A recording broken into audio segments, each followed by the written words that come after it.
Hi, Nicholas here. Today we're going to look at a concept that is used a lot in a lot of songs, and I call them anchor intervals. So basically it's a set of intervals that you choose and they will be applied to different chords, as opposed to anchor notes, where anchor notes are the same notes on the piano played over different chords, okay? These are the same intervals, so they'll become different notes.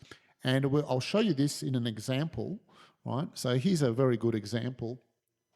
You don't have to say "You Love Me" by Dustin Springfield, so I'm just using this as an example. So you can see the first chord here is F sharp minor, right? So it's in the key of A. Just have a look at that. It's just the key of A, right? So the first chord's F sharp minor. Now, what this is doing, have a listen to the melody.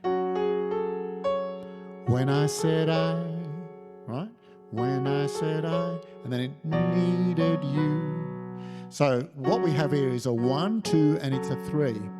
Happens to be a minor 3 with this chord, right?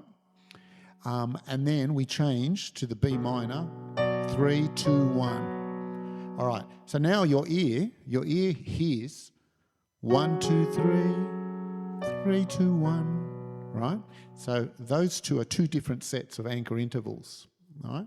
1, 2, 3, and then 3, 2, 1, okay? So, and then it changes chord to E, right? So the first two chords, F sharp minor, 1, 2, 3, 3, 2, 1, and then it changes to E. Now have a listen to this. 1, 2, 3, 5, and then it plays a 5, right? Because when I said I, so it's 1, 2, 3, 5. 1, 2, 3, 5. I forgot to put the 5 in there. 1, 2, 3, 5, 3, 2, 1. Then now we go to the E. 1, 2, 3, 5. And then it changes from the E to the A. 3, 2, 1. Now it just happens to be that the first time it does it, it's a minor third, right? The second time, it's just a major third, right? So it's just a semitone difference. But we still call those anchor intervals, even though the third's a semitone different.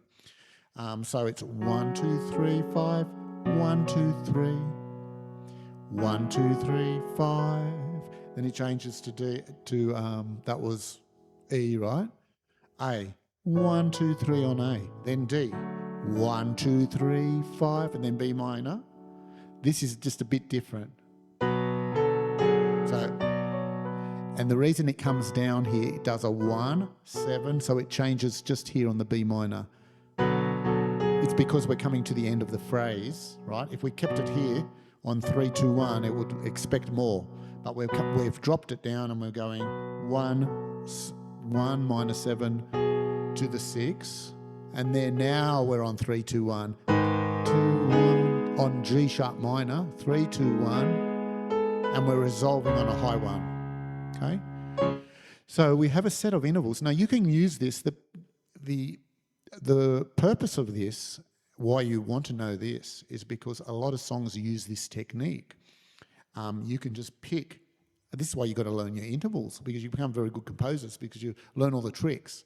So you can just pick a set of intervals that you're going to repeat. So let's just, so that's what this song is, right, in the verse. So that gives you an example. So I'll give you just another example. We could just make something up. We could go 1, 5, 3, something simple. 1, 5, 3. 1, 5, 3.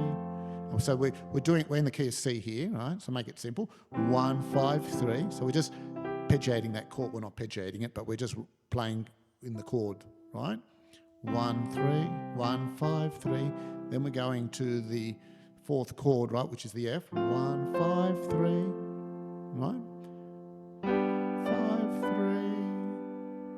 3, 2, 1. Then we could go 3, 2, 1, 5, 3, 1. And we could just do it backwards.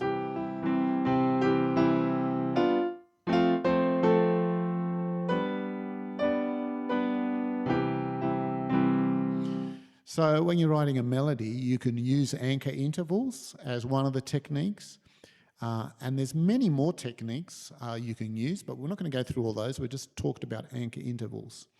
And maybe in the next video, I'll show you what anchor notes are, and they're used a lot too, right? So, but there you go. It's a quick video, quick one on anchor intervals. Okay, bye.